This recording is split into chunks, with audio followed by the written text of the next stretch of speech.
வாங்க எல்லாரும் இன்றைக்கி நொங்கு சாப்பிட்லாம். நொங்கு சீசனே முடிய போது இருக்கிற அரைகுறையும் வெட்டின்னு வந்துடலாம் அப்படின்னு சொல்லிட்டு தான் கிளம்பியாச்சு.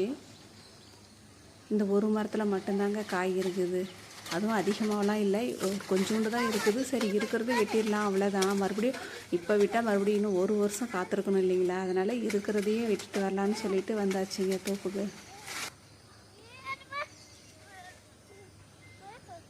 பாருங்க எவ்வளோ ஒயிட்டாக தெரியுது. நம் நாட்டின் தேசிய மரம் பனை மரம் இல்லைங்களா. இது ஒரு பொக்கிஷம் தான் நம்ம சொல்லணும், இயற்கை கொடுத்த நமக்கு பொக்கிஷம் தான்.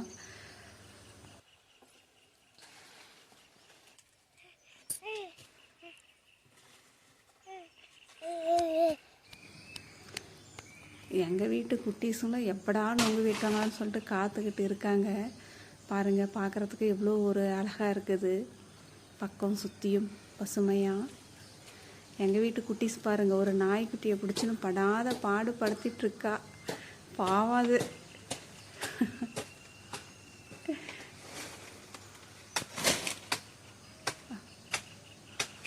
ஒரு வழியாக ஒரு 2 குலை தான் இருக்குதுன்னு நினைக்கிறேன், அவ்வளோதான், வெட்டியாச்சு. அதுக்குள்ளேயே இந்த நாய்க்குட்டி பாருங்கள் தலைகீழாக தொங்குது. சரி சரி வாங்க எல்லாரும் நொங்கு வெட்டி சாப்பிட்லாம்.